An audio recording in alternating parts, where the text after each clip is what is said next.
Hi everybody, my name is Lois. I'm going to be taking you through this masterclass today. A few things to mention before we start. Just to keep things calm and keep things running smoothly. We're keeping you all, if you can keep all on mute, won't be any actual speaking out. If you would like to answer any questions or take part in any tasks, there's a few little tasks to do throughout the session.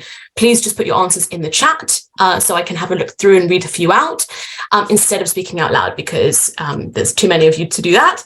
Another thing to mention is that after the session ends at 1 o'clock, we're going to have a 15-minute parents Q&A session. So if your parent wants to come and ask questions to myself or to Preeti, please do let them know, and they can encourage them to join at 12 o'clock. So I'll remind you about that again at the end. But please don't rush away. If your parent does want to ask any questions or even just watch the Q&A, then they can do that at 1 o'clock.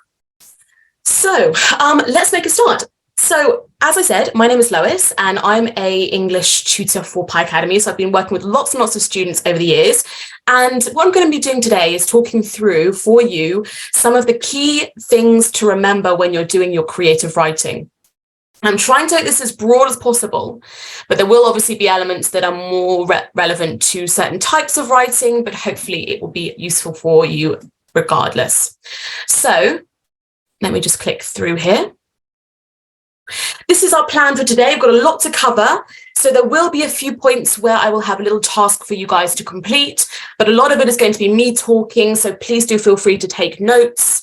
Of course, we will be sending you all of these notes afterwards. So don't worry, you'll get all these slides as a PDF for you. But if there's anything you want to, excuse me, write down, please do feel free to do that so that you are absorbing everything we're talking about. Okay, here we go. Let's make a start. So our learning objectives today are to work through a range of different things to consider when you are writing, whether or not that's descriptive writing, narrative writing. We're going to touch upon persuasive writing a little bit, but more focusing on kind of the story writing elements for today. So we're going to talk about creating effective plans. Let me just get my pointer here so you can see. Here we are. So we're going to talk about creating effective plans, how to plan effectively at the start, ways to structure a plot, creating and developing your characters, using dialogue, using effective and efficient setting, so using your setting throughout the text effectively, different narrative voices that you can use. We're going to talk about checklists, and we're going to talk about exam marks and timings. So lots to cover today. So first of all, let's talk about planning. Now, as you probably all know, you don't have a great deal of time during the 11 plus creative writing task. It's really very limited, okay? You have maybe, most of them give you about 30 minutes per task. Sometimes you have one task, sometimes you have two. So we suggest that your planning should take no more than 5 minutes. No more than 5. Don't spend loads of time thinking, wondering, oh, what's my story going to be about? Could I do this or that? Get straight to it, right? No more than 5 minutes. Keep your planning very focused and very concise. And what you can do as part of your planning is use acronyms to remember the literary devices. So when you're planning, writing down your plot, you can also use an acronym to help you remember which devices to use. But we'll talk more about that later. So I'm going to give you some key steps for planning your creative writing. First of all, look at the prompt that you've been given. Sometimes students kind of they just look at it and they kind of, they don't really focus on what they're being asked to do. So make sure that you start off by just looking at the prompt you've been given and identify the keywords. So what is it asking you to do? In this case, we've got this is just an example from an 11 plus paper. It says, write a description of a moment when you found something which surprised and frightened you. So you know that you're therefore writing a description. So you're going to be focusing more on thoughts, feelings, emotions, maybe how the thing you found, what was it, what was surprising about it. You're focusing on description. You obviously are finding something. The idea of finding something needs to be part of your story or part of your writing. And then you need to focus on those elements of surprise and fright. So look at the prompt closely before you start planning. Step 2, let's click through. Oh, there we go. Step 2 is to come up with 3 key sections for your plan. So we always say beginning, middle, and end. Now, obviously, depending on the type of task, it might not be that it's beginning, middle, and end chronologically. It might be writing a letter. You're not really telling a story in a letter. But either way, use beginning, middle, and end. Each section of your plan should just be like one single sentence. It really shouldn't be much more than that, because otherwise you're going to be just spending too much time planning.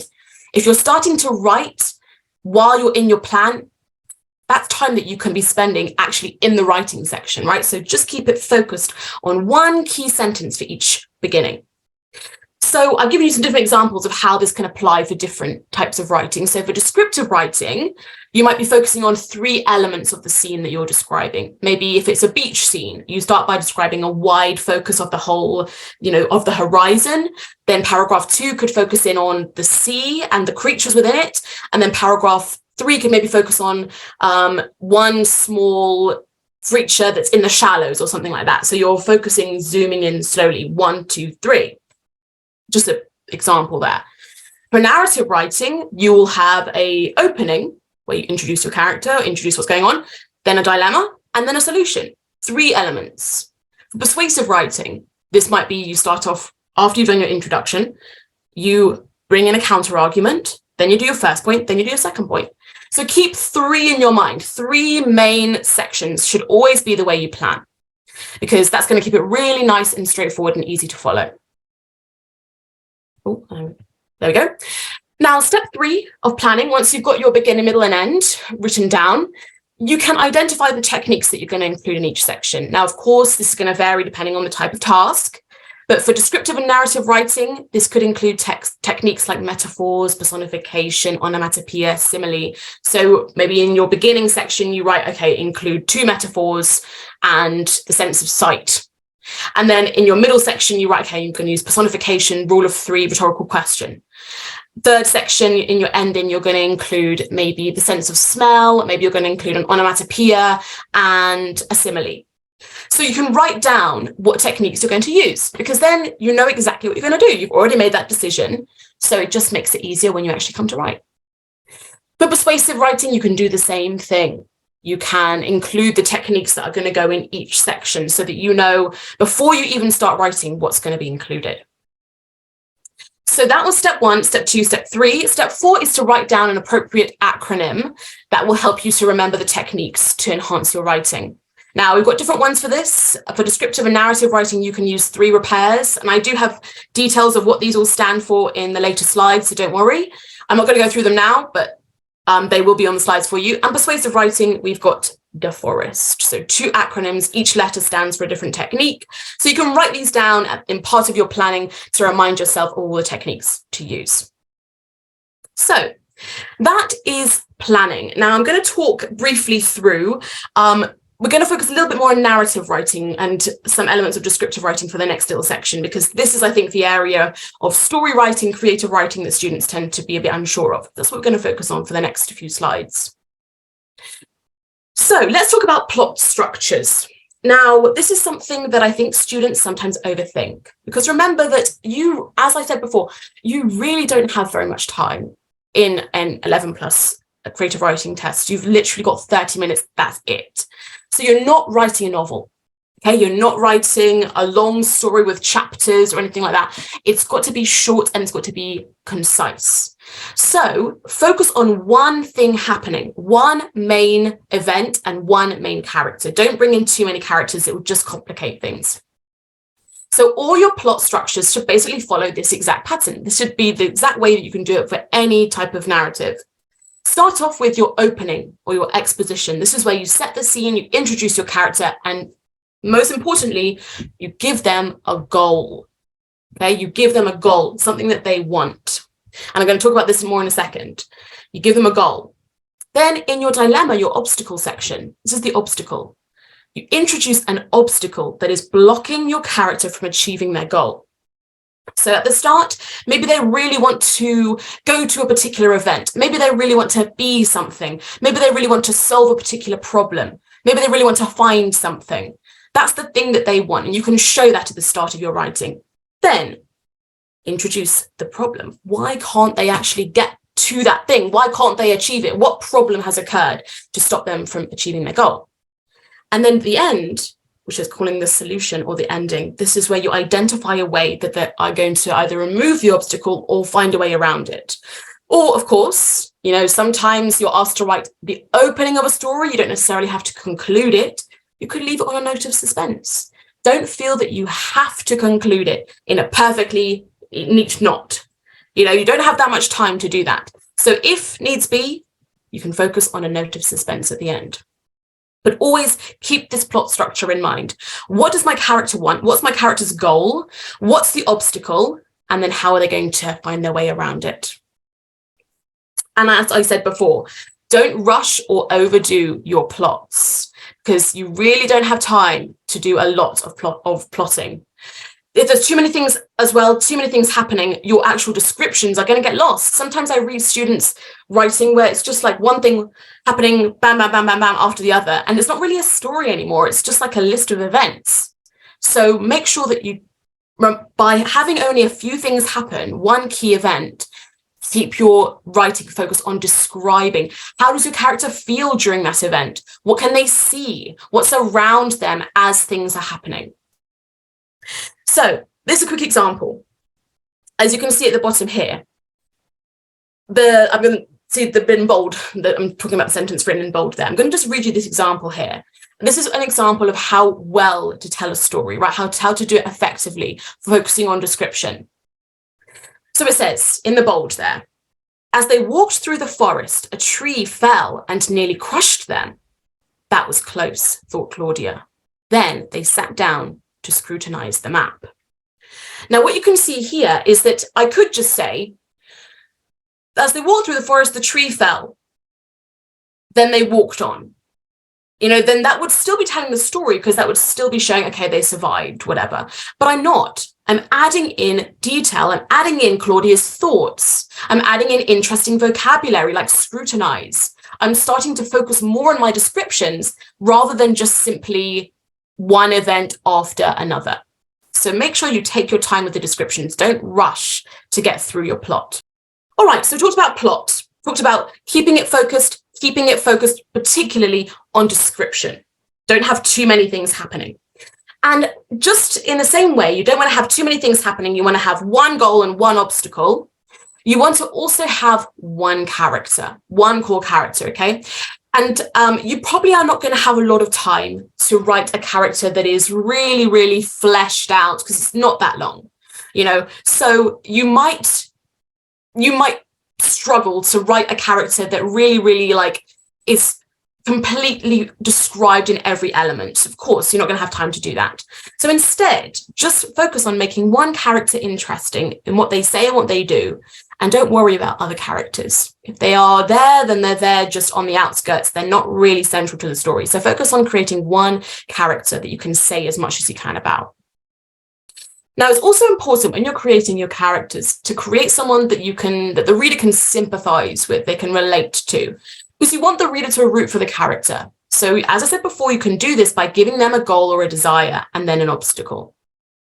So when you're planning, ask yourself questions like, what does my character want? What are they longing for? What is bothering them as well? What is stopping them from achieving their goal? This is going to give them a real sense of who they are and what they want. Now, I would suggest, this is my personal advice, don't worry too much about describing your character's appearance, okay?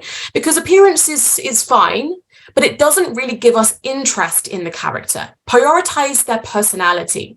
So instead of just talking about, what they look like, or maybe, the color of their hair or things like that, focus in on what they are thinking and doing. Sometimes I see students spending a long time describing this wonderful, appearance of someone, and it doesn't really add anything to the story. It's like, okay, they're wearing red. Why? I don't really know. I don't really care that they're wearing red. That doesn't really affect the story. So you've got to talk about what are they doing? What are they thinking? Focus in on what your character is thinking in their mind, their emotions when they work through the story. And I've written at the bottom here, avoid creating a passive character. Now, I don't know if anybody will know what I mean by that, a passive character. We've got passive and we've got active. They're two kind of opposites. Or I can see people raising their hands up. Does anybody want to talk to me about or tell me what the word passive means? Put it in the chat. If you've got an idea, put it in the chat. Okay, good. Yes, got some good answers here. Passive is someone who doesn't do much, not being active, not moving. Exactly. Excellent. Oh, and just quickly, there's a few people that have mentioned they weren't sure what the word scrutinize meant. Scrutinize means to look at something very closely, to kind of investigate it. So yes, I'm just going to scroll back up. So thank you everybody for your answers. Yes, this is what we want to avoid. We want to avoid our character doing nothing, right? We want our character to not be someone that's having things happen to them. We want it to be that they are being active. They are making decisions. They are actually doing particular things that affect the plot of the story. Right, I think the next thing I'm going to do, yes, let's do this. We're going to do a little quick task for you guys now. So have a little think about this. I'll just give you a few minutes to do this. What I want you to do is come up with your own character. Now, I haven't given you a plot or anything like that. I've just getting us to practice coming up with goals and obstacles. So have a think, create a character and think about what is their goal? It can be anything you like. What is their goal? And then think about what might be an obstacle to that goal. If you were writing a story about this character, what would be something that came in the way of them achieving their goal? So part 1 is goal. Part 2, obstacle. Part 3, how will they overcome that goal? So I'm just going to give you guys a moment to do that. And if anybody would like to send them through in the chat, do feel free to do that. And then once you've done that, I'm going to give you another question to think about from the character that you have written down. Okay, so just give everyone a moment to do that. You can give them a name if you like. It can just be any character that you like, any name. What's their goal? And what's their obstacle? And then how would they overcome that obstacle? Okay, so I've got some people sending through some possible ideas here. So you've got your characters. Swara, you've said target or goals. They're sort of the same thing, aren't they?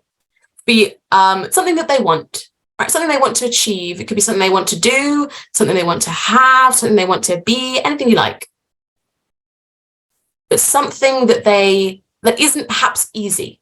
You can write this down in your notebooks if you like, or you can write it in the chat. It's mostly to get you to practice.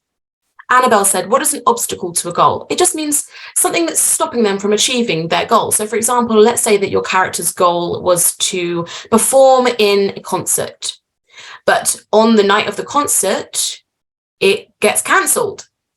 So what do they do to overcome that? Do they perhaps do their own concert with their friends?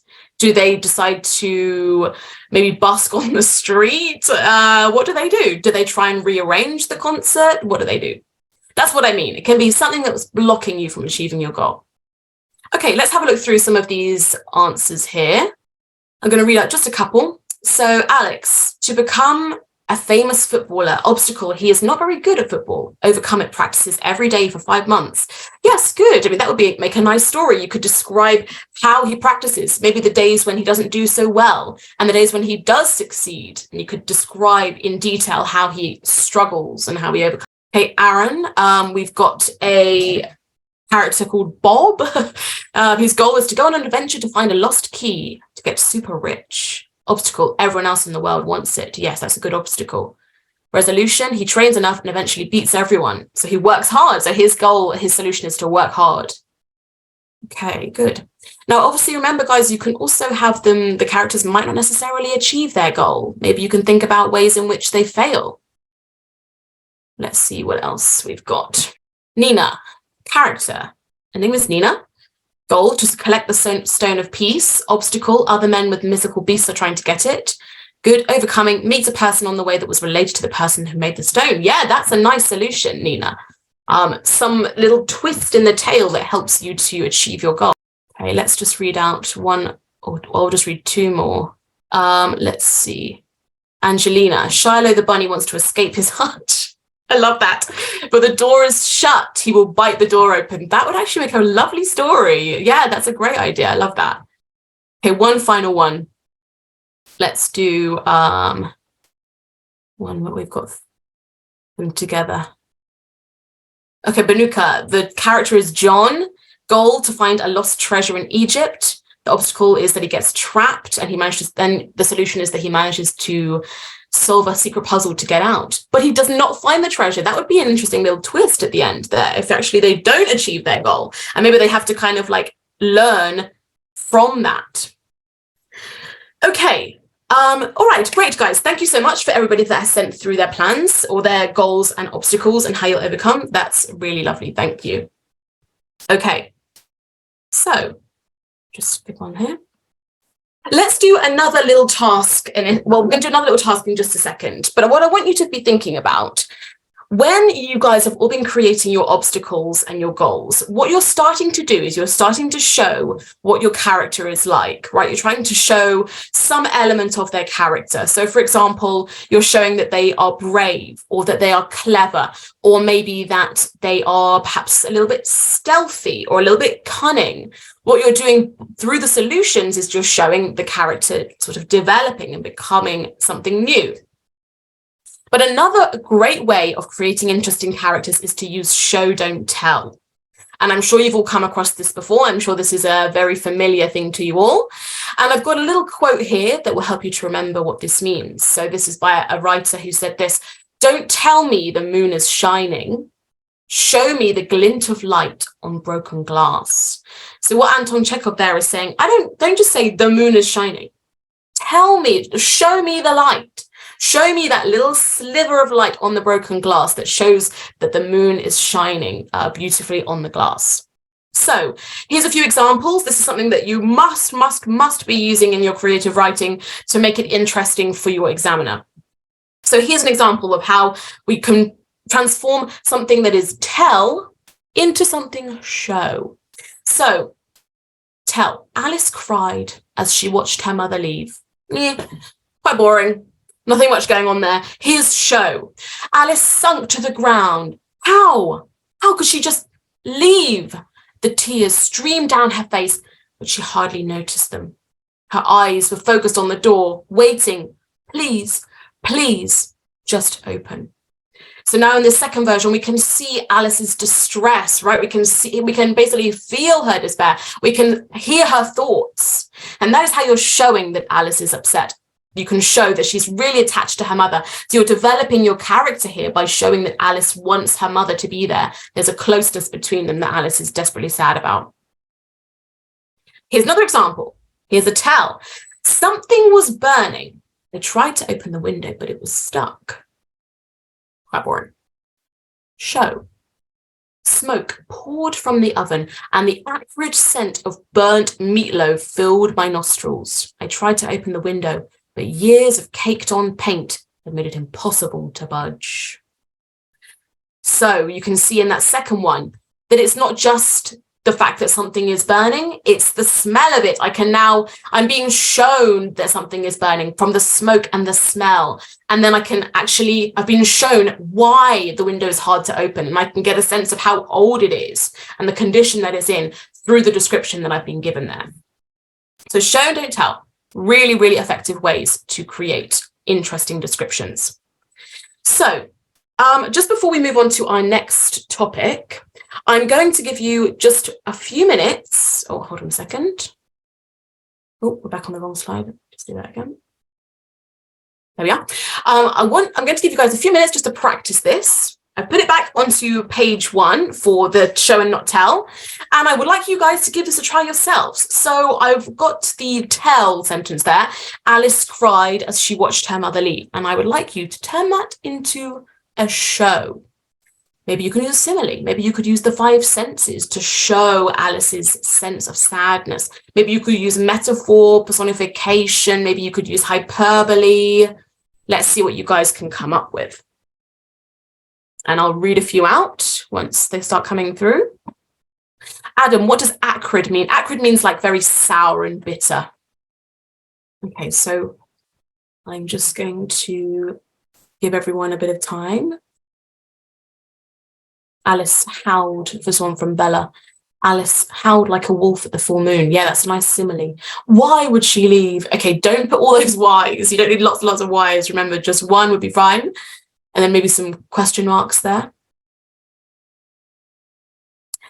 Yes, please do write about Alice. Just use that sentence there. Use the tell sentence. Alice cried as she watched her mother leave, and rewrite it into show. So there's an example underneath, and I want you to do your version. Yes, please. Same thing as shown on the board. Show to me that Alice is sad. Show me it. Krish, what do you mean by a sour person? Well, it wasn't describing, the word acrid was used for the second example, and it meant it was the acrid smell of the burning, so it meant the sour smell. It wasn't describing a person. All right, let's have a look. I've got some examples here. Alice's world had just turned upside down. She wouldn't. No, she couldn't. Tears dripped down her face, but were hardly noticeable against her sadness.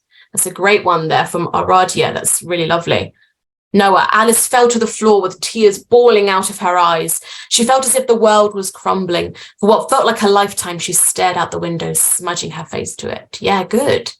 Nice simile and a bit of hyperbole there. Here's one from Mihak. Alice plunged into the soft carpet, sinking into it as her tears streamed down her swollen face. Her heart raced as she wished for the embrace of her lovely mother. Yeah, that's great. Cheryl, Alice's shoulders trembled uncontrollably and she sunk to the ground with despair. She sobbed loudly like an infant. Yeah, that's nice. Really good hyperbole and simile. Alice fell to her knees and begged for her mother to return, tears pouring from her sapphire eyes, tears forming a miniature puddle below her feet. Yes, good. Bit more hyperbole there. And I like the description of her eyes and the dramatic verbs there. Arjun, Alice fell to the ground while banging it. Why? Why do you need to leave? Beads of tears dashed down her face. Good. I like the rhetorical questions there. Oh, this is a nice one from Yusuf. Alice shrieked as she sat down on the bottom step of the stairs. She could still smell her perfume round the corner. I love that, yeah. She didn't understand how she could just abandon her again. Good, I like that. You can really show Alice's thoughts there. Okay, I'm just going to scroll to some of the newer messages. Here's one from Nina. Tears rolled down her cheek as she wailed because her most beloved and loved mother was setting off for her journey. Happy for her mother, but she stared out the window, watching her mother leave as a pool of tears emerged from her, I think I should say. Just check for your full stops there, Nina, because it's like all one long sentence.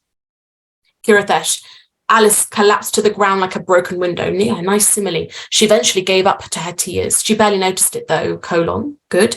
Her eyes were screwed up to the door and her heart thumped uncontrollably. Excellent. Okay, one more. Tahim, Alice dropped heavily onto the wooden floor and wailed as loud as a firework. Do fireworks wail? I guess they do, yeah. I was thinking of the explosion, but you're right, they do make a wailing sound. Her life just became a downfall.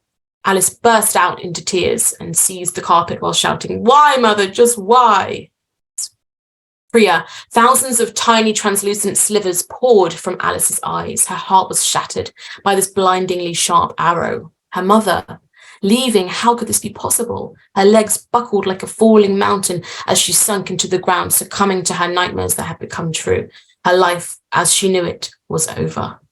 Priya, that is really brilliant. Well done. I like that a lot. Lots of good descriptive language there to show her sadness. Alice watched how her mother left her. How could she? So careless, her heart pounding with sadness. Why?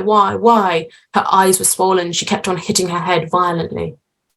Some powerful language there. Remember, Azra, don't use try and get some punctuation in between some of your sentences there. Okay, right. I think I'm just going to read. Sierra, she stared out the miniature peak hole with the waterfall streaming down her swollen eyes, waiting in distress, I think, for the door to open impatiently. Good. Yeah, I like the description of the swollen eyes. Okay, guys, I'm sorry, I'm trying to read all of them. It's really hard to read them all, but these are looking really good. I will try and read some more possibly later on, but I need to crack on with the rest of the session. So thank you so much, everybody. These are all looking really, really brilliant. Okay, I'm going to move on. How are we doing for time? Okay, I'm going to talk about a couple of other things, and there might be some time for us to do more writing later on, but for now I'm just going to work through the rest of the slides for the time being. So far you've been talking about your ways to use show to describe your characters, ways to give them goals, and ways to overcome their obstacles to those goals.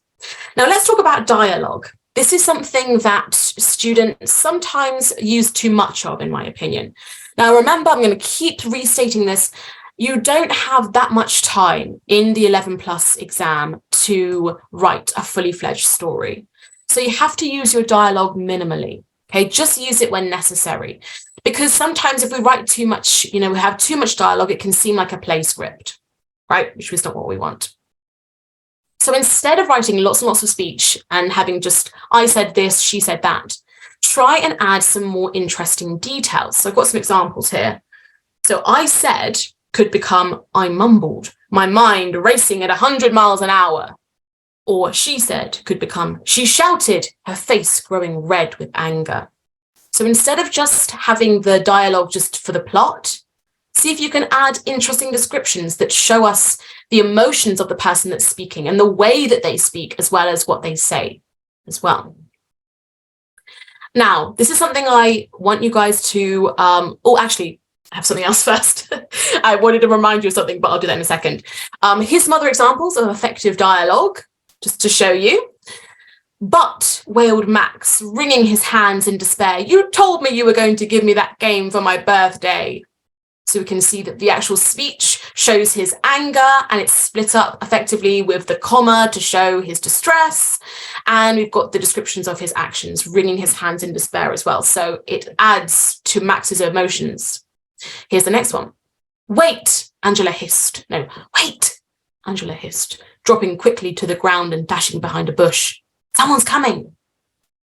So there, the dialogue really adds to the tension, and it shows us what Angela is doing and the way she speaks. So it builds lots of description in one. And then lastly, Maisie wrinkled her nose and crossed her arms. We'll have to think of something.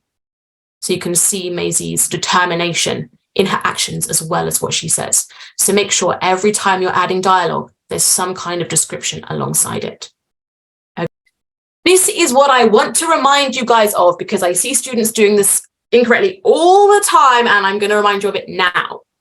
If you are using dialogue, ensure that you start a new line for every speaker. This is a very strict rule, and it's very easy to remember, really. It's always, if you think about it, someone new is speaking, start a new line. So I've got an example. This is just from a novel here, but don't worry too much about the actual words, but you can just see that every time a new character speaks, so first of all, we've got Mr. Whittley, and then we've got Kate. When Kate speaks, I start a new line. Then Kate speaks again, starting a new line. When Mr. Whittley starts speaking, she's got a new line too. So every time you have a new character speaking, even if they're speaking back and forth to each other, start a new line each time. That is just an essential thing to remember. Okay. All right, let's move on. So what we've been sort of talking about primarily so far are characters, because I would say that your stories do need to be driven by the characters. To make an interesting character, they have to have something that they want. They have to have something that they're going to do in order to achieve it, and something that's stopping them. But of course, setting is also important. Now, what I always suggest to students is that you kind of use the setting throughout. So what you probably shouldn't do is have a big chunk at the start of your writing just describing the setting, because that's just going to take you a long time, and you don't have that much time. Time is not on your side in these exams. So instead of doing a big paragraph at the beginning setting the scene, unless you're obviously doing a description, in which case it would be fine to set the scene throughout. That's the main focus. Instead of doing that, just bring in elements of the setting throughout your story. So I've written on these third and fourth bullet points here, Choose different aspects of the setting to bring it in throughout the text. So the weather, smells, sounds, things that just surround your character, bring those in throughout the story so that it reminds us that they're actually still in that setting, but it's focused on the character. So you can also use the aspects of the setting, to reinforce the character's thoughts or the mood. This is also known as pathetic fallacy. Has anybody heard? Just let me know in the chat if you've heard of pathetic fallacy. Yes, everybody has. I can see people's hands going up. Okay, that's great. Yes. So pathetic fallacy is a great way to continue to show what your character is thinking and feeling. So, for example, if your character's gets bad news, I open the letter. Oh no, my worst fears had been confirmed. As I read the lines, thunder rolled ahead and the sky began to darken, so bring in the descriptions of the setting while the events are happening to add to the mood. Now, I'm going to quickly answer a question from the chat. A couple of people are asking, if it's the same speaker, do you have to change lines? Oh yeah, that was about dialogue. If they're saying more than one sentence in the same bit of speech, you don't have to start a new line. It's only when a new person starts speaking is when you start a new line and a new set of speech marks. Okay. All right, so that's the way to use a setting. Now, I would say that this is quite an efficient way of using setting. You don't have to linger for long times over your setting. You just bring it in throughout the text to reinforce, to remind us where we are, and also to echo the writer's emotions, or the speaker's emotions, I should say, of your character. Now, let's talk about narrative voices. Now, I'm going to see if any of you guys have heard of these, because I think they're quite useful things to be aware of. It gives you a bit of choice when you're doing your writing. We've got really, when it comes to creative writing and story writing, we've really got two choices here. We've got either an omniscient third-person narrator or a first-person character narrator. Now, just put in the chat if you know what I mean by either of those. Oh, Pia, just to answer your question, what is pathetic fallacy? It just means when you use the weather to reflect the emotions of a character. So, for example, if they are sad, you might make it rain in the story. If they're happy, you might make it be really sunny and bright. If they're confused, you might make there be fog to show their lack of clarity. So that's what pathetic fallacy is, using the weather to reflect what your character is thinking or feeling. Hope that answers your question. Okay, so some people get it and some people are not sure. Some people are saying they know what first person is and they know what third person is. Okay, so let me explain. So an omniscient third person narrator, you all will have come across these because they're basically, this is any story that is told in third person is pretty much going to be this. So what it means, if I just skip to my next slide, is omniscient means all-knowing. It's a word that is often used to describe God, being an omniscient God.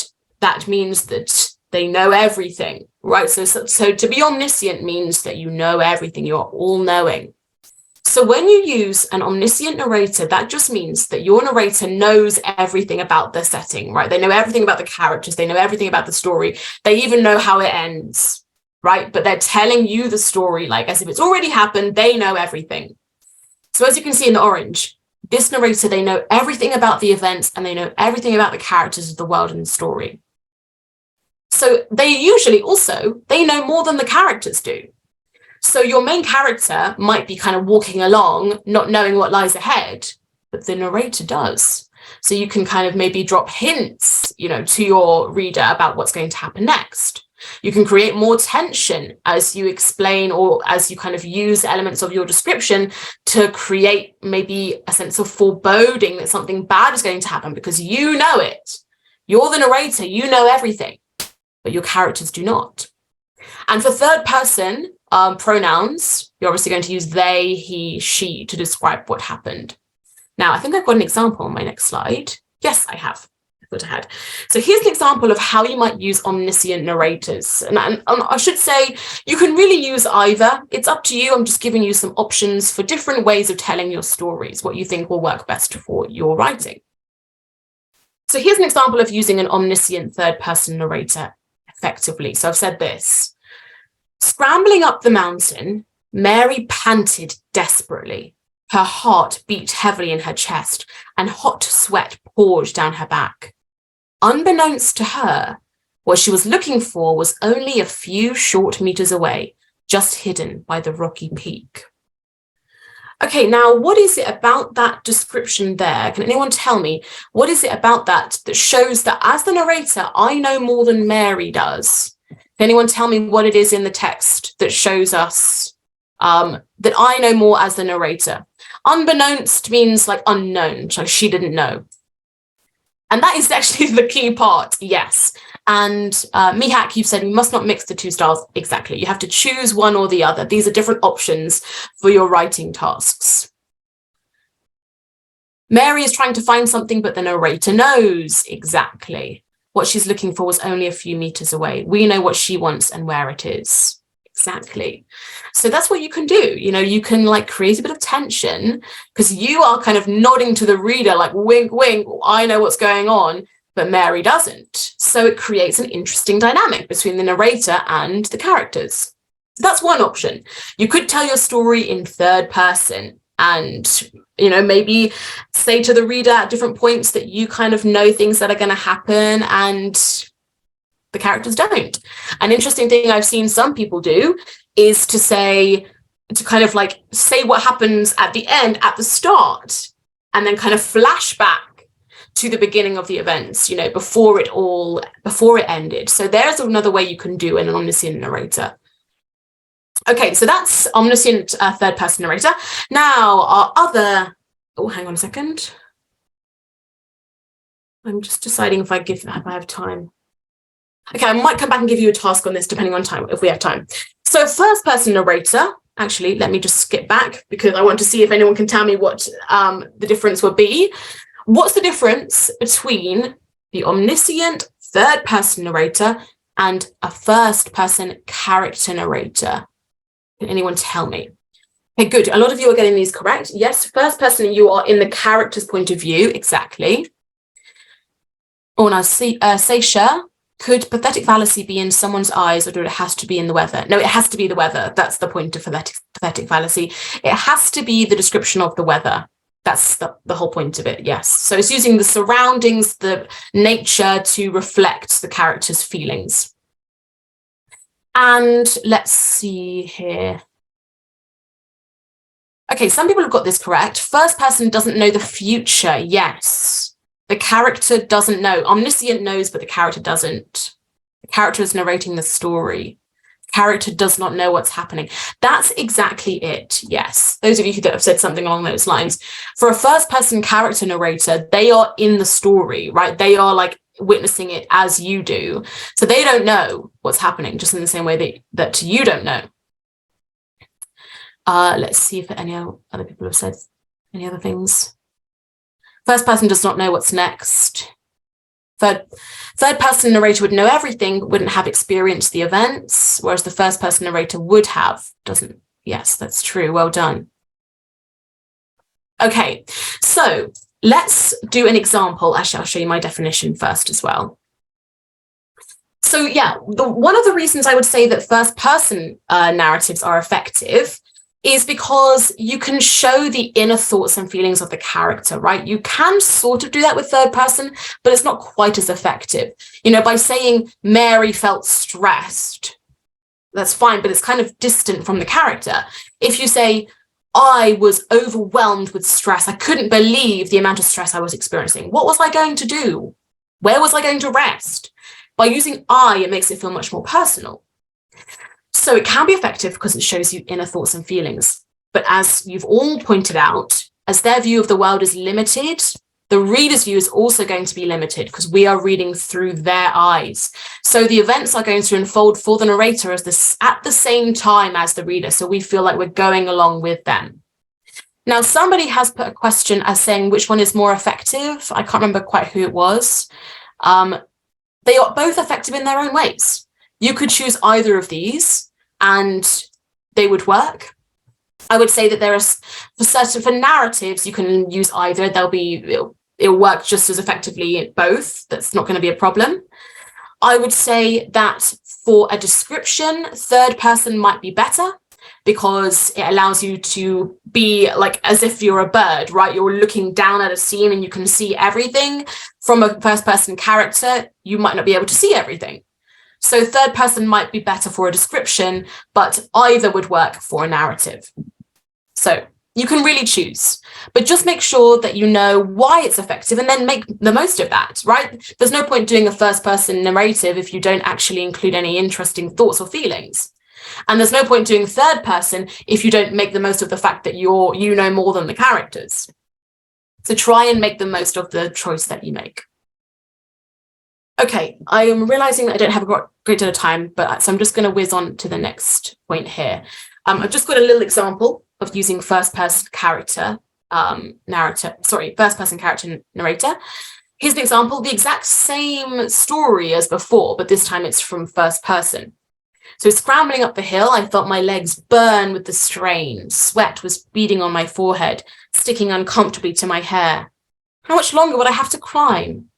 Cruelly, the mountain seemed to grow with every step I took. It was teasing me, taunting me. It's that one. I'm telling the same story as a few slides back about Mary panting desperately, but it feels a little bit more desperate, doesn't it? Because I don't know that Mary's going to be okay. Because I am Mary, right? I don't know what's going to happen, so I get much more sense of her desperation. The other one, we feel a little bit more reassured because we know that Mary is going to be safe. So you have to choose what you feel is going to work best for your particular story. I'm having a few questions. Should we write this down? No, you don't need to write this down. I'm going to send you all the notes so you will have everything written down. And some people are saying, what does taunting mean? Taunting means to like cruelly sort of mock someone so that because it seems to hear that the mountain is almost mocking Mary as it keeps being larger and larger in every moment. Okay. Ina, do you get to choose in the exam? Yes, you choose. It's up to you. Unless you're writing, and I have never seen this, but unless your 11 plus task says you must use third person or you must use first person, it's up to you. It will not say that. So yeah, you can choose whatever you feel you prefer. What I would suggest that you do is perhaps practice both, right? Practice both and see which you think is which works best for you. And I've got a few questions here. Beading. What does beading mean? It just means that there are like beads of sweat, like little dots of sweat. Okay, I'm going to move on. Thank you for the questions, everybody. I hope I'm getting to everything. And there will be more time for questions afterwards as well. Okay, quick couple of things just to mention before I move on to like kind of technical things about timing and stuff. I mentioned at the start of the what's this called? Presentation, masterclass, that's it. That I had some acronyms and I wanted to just put these out on the screen for you. Now, don't worry, I will send this all to you if you want to look over the notes if you don't get them down right away. So these are some of the acronyms that we use for different types of writing. This one's actually more for persuasive writing. So we haven't talked a lot about persuasive writing today, but it's still a useful acronym. We call it the forest. So it has lots of different persuasive devices there for you to remember: direct address, alliteration, anecdotes, facts, opinions, rhetorical questions, repetition, exaggeration, etc. So these are really useful. If you can find yourself an acronym that you can remember, write it down at the start during your planning time. It will really help you to check them off as you go. Yeah, well, some of these, I can see people asking in the comments. Direct address is just where you talk directly to the reader using words like you. But you can also, these are also quite widely taught. So if you would like to look up De Forest for more detail, do feel free to do that. And we have more information about this on our persuasive writing resources as well. Now, I've got one more acronym, which some of you may remember, which is all recognized, which is 3 repairs. I think this is a good one. It's nice and easy to remember. This is really good for descriptive and narrative writing. So rule of 3, rhetorical question, exaggeration, personification, alliteration, imagery, repetition, simile. Those are some of those really key devices. If you can write down 3 repairs and tick them off as you go, maybe getting several into each paragraph. That would be a great way of keeping track. And as I said, don't worry if you haven't managed to write them down, because I will send these through to you. Someone has said in the chat, shampoo. Yes, shampoo is another acronym that you can use.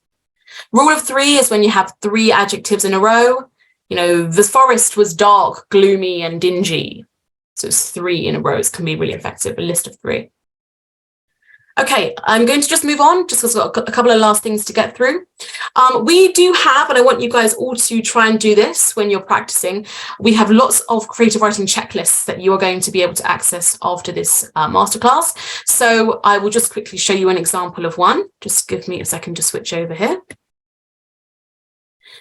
These are checklists that cover a lot of the things we've been talking about today. When you are practicing for your 11+ creative writing exam, I really suggest using the checklist for several of your tasks so that you get used to practicing alongside and getting into your mind. So the checklists cover lots of different things to do with the structure of your writing, the beginning, middle, and end. It goes through the different paragraphs that you've used, sentence types and openers. It gets you to think about different punctuation that you're using. It gets you to check your accuracy with your comma splicing or avoiding comma splicing, shifting focus, varying up your vocabulary, using the 5 senses and zooming in on details, other types of figurative language. And again, you will be able to access all of these, so don't worry if you don't manage to write everything down. And then it gives you just some prompts to check your spelling, grammar, and tense. So another tip for practicing your creative writing is to get using those checklists. We have different ones for every single type of creative writing, so you'll be able to use them to see the different features to include. Okay, and last couple of minutes, just going to go through 1 or 2 last pointers. Okay, so I said this at the start, most creative writing tasks are timed to around 30 minutes. For some schools, this will vary depending on the school, and someone did say this at the start, does the 11+ even have creative writing? Well, some of the earlier tests don't, but then often if you've called to do a second test, you will have a creative writing task, or it will depend on the school you're going to, because some, yes, they do get a creative writing task right at the start. So it just depends on the school that you're applying for. Most of them are timed to 30 minutes. And so I always suggest you follow this exact structure. Try not to deviate from this, try and stick to it. And also use all the time you have. 5 minutes for planning. That's creating your beginning, middle, and end, writing down the devices that you're going to use, and writing down an acronym. 20 minutes of writing. Use all the 20 minutes. Do you know the amount of times that I've done this task and I've said, right, to my student, 20 minutes. And then after 10 minutes, they're done. Like, you've got 10 more minutes. Use the time, use it, because it's there to allow you to show off as many of your skills as you can. Please don't finish too early. You know, use that time, make the most of the time that you have. And then once you have your final 5 minutes, you can use that for proofreading and checking. Now, proofreading, if you're unsure, just means to go over essentially just reread your work. You can check that you've done your spelling correctly. You can check for any grammatical mistakes. You can check for punctuation. You can check for comma splicing. You can up-level any words that you think, oh, that's not the most interesting of words. You can up-level it. So follow this exact time for your exam. Even if your exam ends up being longer, maybe you have 40 minutes to write, still do these 5 minutes bookending your exam. 5 minutes at the start for planning, 5 minutes at the end for proofreading. The section in the middle should be the writing section. Keep it simple and stick to it.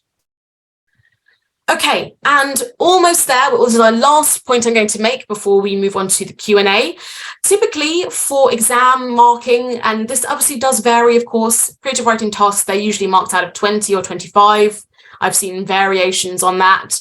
It's never exactly the same, but the school is going to mark it in the way that they want to mark it. But typically, this is very typically, There will be marks on offer for the content. So your interesting descriptions, your use of devices, your use of dialogue, your use of different types of punctuation, your use of show and tell, show not tell, sorry, I should say, and the way that you've structured it.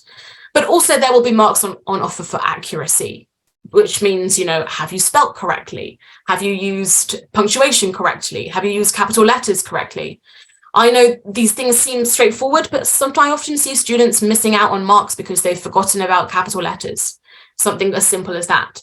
So make sure that you focus on interesting descriptions, up-leveling your sentences, show not tell, creative punctuation use, and a clear focus story rather than just aiming to write loads and loads and loads and loads. Keep it focused on making every sentence count. So what we can help you with from here on out is we have lots and lots of things that we can help you with. We've got lots of past papers on our website to help with hints and plans and model answers. So please do have a look at those if you would like to see examples of how to plan, examples of what your writing could look like with highlights. We've also got lots of Easter courses and our video course as well for you to keep practicing. So I am just seeing if there's any questions in the chat that I can quickly answer before we move on to the Q&A for parents. Yes, you will get sent these checklists. What is an acronym? An acronym is just a bunch of letters that each stand for a different technique, and usually they make up a word. So 3 repairs stands for rule of 3, rhetorical question, exaggeration. Each word has each letter has a particular word that it stands for. There are, yes, people are asking about multiple choice. Yes, there are. Plenty of the first set of tests are multiple choice, but often if you get called to do a second test, there will be a writing task as well to do, and also depends on which school you are doing. All right, I'm going to, a couple of people are asking about an anecdote. An anecdote is just a short personal story that you can tell from your own life to make your writing interesting and relatable. Okay. So I am aware of the time. All right, I'm going to pause here and just skip through to the next page here. So at this point, guys, thank you very much, everybody, for attending. And I hope that I've pretty much covered as much as I can for your questions. I'm now going to suggest that if any of you would like to pass over to allow your parents to ask questions, this is the time to do that. And they can put their questions in the chat box, and myself and Preeti will answer those questions for you. So thank you everybody so much, and best of luck in your exams. And so we'll start the Q&A in just a moment. Yes, if parents don't have questions, that's fine, but this is the time for those who do to stay on here and ask questions if they would like. Hi, Louise. Thank you very much for the lesson. No problem at all. It was very, very interactive. And yes, we can give time to the parents now to come and join this session, which is for the questions and answers from the parents. Yeah, I think, Louise, can you see the chat? I can, yes. Okay, yeah, now I can see it. In the GL exam, will creative writing come up? I don't think so. GL exam is more multiple choice exam, and there is no creative writing in the GL exam, unless your school is running a second round, and in the second round they are looking at the extended English and a creative writing. So you need to check up with your school. Oh, I've got some that have been sent directly to me. Shall I read these out? Yes, please. Yeah. Okay, so a question from Aidan. Do they get just one topic, like a story or a letter or a magazine? So in my experience, it varies, and it will vary depending on the school. And it will also, sometimes I have seen some papers where they get 2 tasks, one which is more of a persuasive task and one which is more of a descriptive task. It will really depend on the particular school and the layout of the format. So they need to basically know how to do all the different types, and it will be up to the school to format it, whether or not it's 1 task or if it's 2, but it will be something along. It will be, if it's persuasive, it will be something like a letter or an article or a speech. Descriptive might be more of a story or a picture to describe. They're going to need to have a wide range of ability to be able to answer anything that might come up. Okay, Louise, thank you so much. There is one question here. Is there a complete creative writing course you will be running in the next few weeks? Yes, definitely. So we are having the courses for 5 days. I can walk you through our website now and you can see. Vishal, if you can share your screen. Yeah, great. So on our website, as you can see under 11 plus courses, we publish all our courses and there is a proper long course on the creative writing. As you can go through this page, you will see all the courses are listed here. And you can also see there is a 11 plus creative writing masterclass, which we have already did. And here there is a 11 plus creative writing Easter course. So if you look here, it's a 5 days, 7.5 hours of course. Our new course is going to be published in a couple of days and you can subscribe to our new course. So you see the contents of this 5 days long course. We are covering descriptive writing, persuasive writing, narrative, and expository. So it's a pretty intense course and you can book this course. We are launching on our website. You can bookmark this page. Within a day or two, our new courses will be on live now. Okay, so there is one more question here. How much in words or pages are kids expected to write in 30 minutes, you mean to say? So, Lucia, can you answer this question? How much Yes, sure. words or pages are kids expected to write in 30 minutes? Yes, I mean, this is a question that I get a lot, and honestly, I don't have a specific definitive answer because every student writes in different ways. Like some students have really big writing, some have small writing. So what I usually suggest is that they aim to write 3 or 4 good-sized paragraphs. So that would mean that one paragraph is maybe about 4 or 5 sentences, which I would say if you have kind of average sized writing, that's probably about 1.5 pages of A4, if they can aim for that. But again, a lot of kids have very small writing, so 3 or 4 paragraphs is maybe going to take them 1 page. But writing 3 or 4 paragraphs, each one about 5 or 6 sentences, would be what I would aim for. Yeah, that's really good. And in the same note, we do have the video courses on the creative writing. I will quickly give you an idea where you can find a creative writing video course. It's a recorded course by Louise only. So you can definitely subscribe to our video courses. So if you go on our landing page, there is a video section. In videos section, if you click on the video section, you will land on the page where you will see all the video courses which Pi Academy is having. So as a part of that, you can see it's a second card. I will send you in the chat as well. So you can see in the 11 plus creative writing mastery course, we are covering a complete plan as well as various types of the writing. Say, for example, descriptive, persuasive, narrative, and so basically all sort of writings. 10 writing styles are covered. 15 concept building video lectures are there, and it's all recorded by Louise. So by all means, you can take this course. It's really, really helpful for your child. It's not just about a video, but we are also, you will also get the homeworks, lecture notes, quizzes, everything which is required to nail the creative writing in the 11 plus exam. Vishal, please send the link for this page to the parents so that they can buy this course online. There is one more question here. Do you have advice for situations where have to continue the passage from the comprehension? Yes, absolutely. So as I said, this is a one resource, which is a creative writing video course. And I can also show you our 11 plus English past papers where there are lots and lots of creative writings, more than 100 creative writings. And the beauty of that is every creative writing is appearing at the end of the comprehension. So most of the creative writings are the continuation of the story. I will open one creative writing for you so that you will get an idea. So under 11 plus papers, you can go to 11 plus English past papers, and in the past papers, most of the creative writing, they are based on continuing the story. So you see, we have more than 100 past papers in English, along with more than 200 creative writing. So I will open one creative writing for you, for everyone here.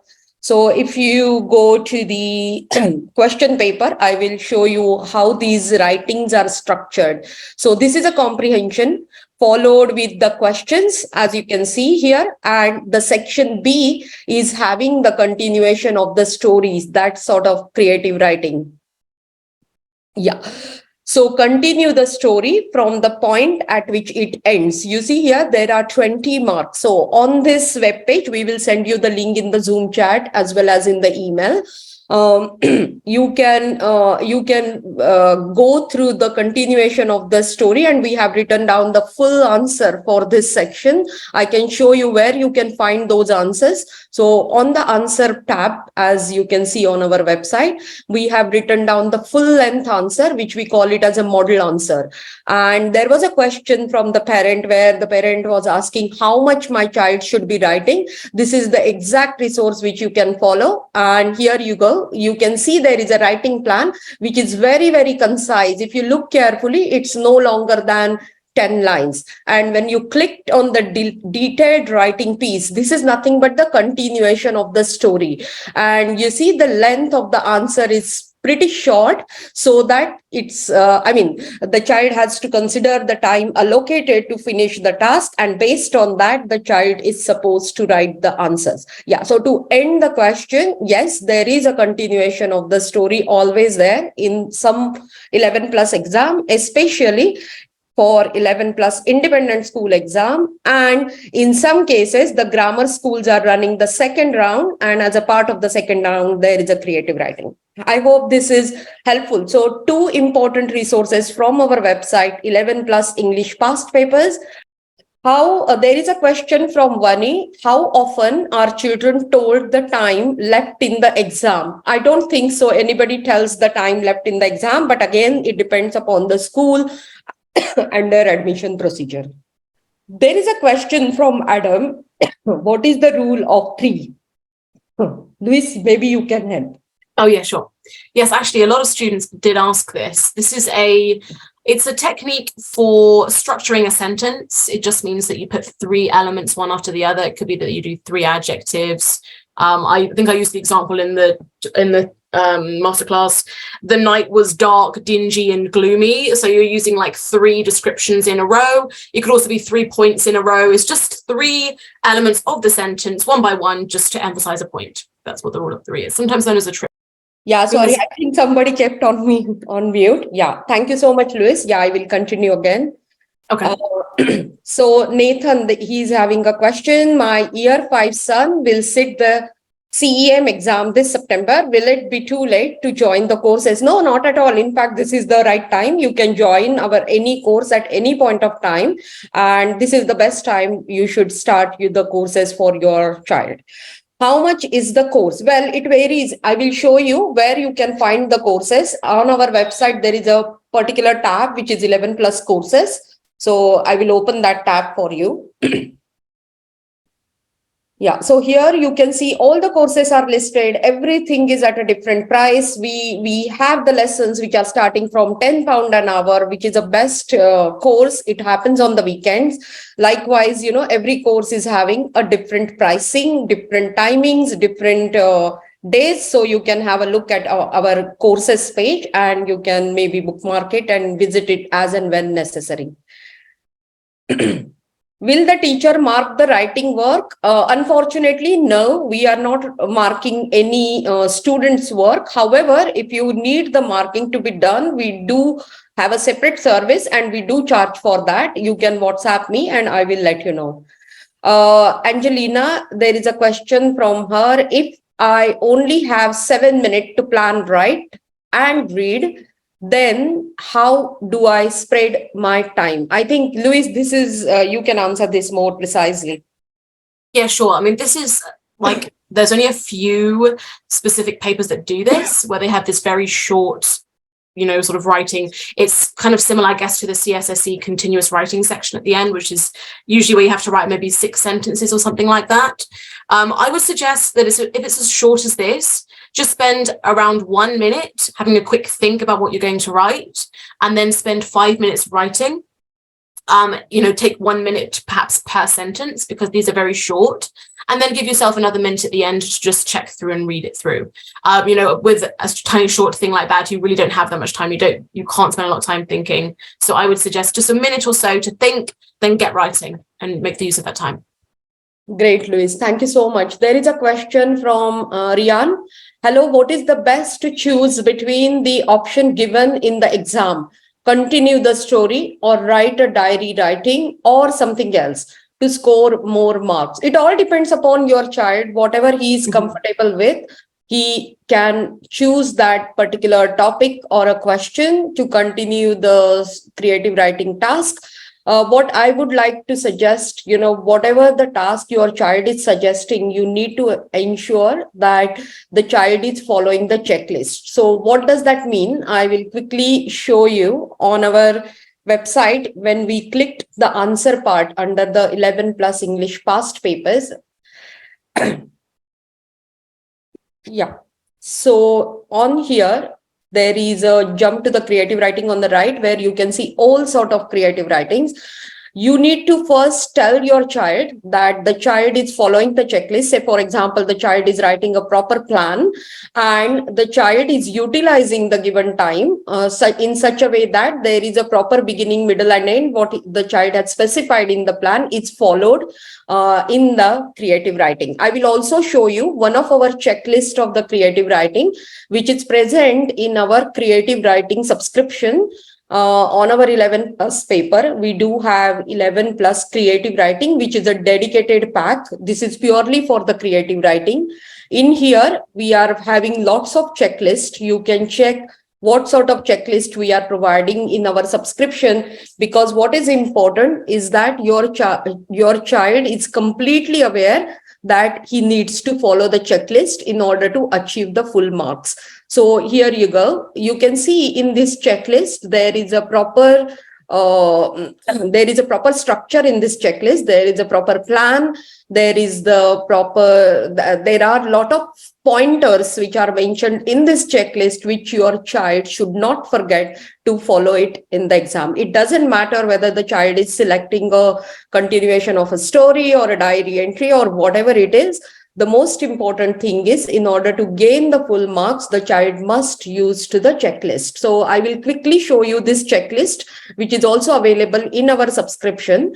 So once we scroll down, you see there is a plan, then there is a proper writing structure, there is a sentence structure, there is a spelling, punctuation, grammar kind of a check, high level of vocabulary. So all this checklist your child should follow. What we will do is, whoever are attendees of our today's mastery class, we will be sending you one sample checklist. So you can keep that checklist, you can save that checklist in your computer, and as and when required, you can ask your child to follow this checklist. Hope that. Yeah. So the next question is, how does it charge to access all English papers and answers? Yeah, so every subscription, basically when it comes to the English, we have many subscriptions on our website. So if you are particularly looking at 11 plus English past papers, I will show you how much it will cost you.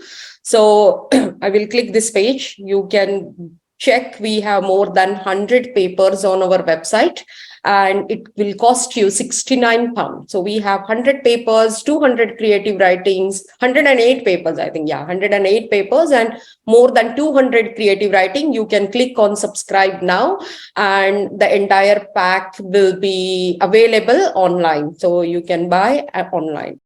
Is there any suggestion what they can do first, creative writing or comprehension? I think, Louise, you can answer this question. Yeah, sure. I mean, I personally would just go through the order in the paper. There are some people that say do the thing that you find most challenging first because your brain is sort of fresh. But I personally would just go through as the paper asks, just go through chronologically. It might be worth trying it out. Maybe try a couple of papers where you do one first and see if it helps your child, and go with their preference. But I would personally just go chronologically. I don't think it's going to make a great deal of difference either way. I think we have more or less covered all questions. If you guys have any question, you can feel free to connect our live chat on our website.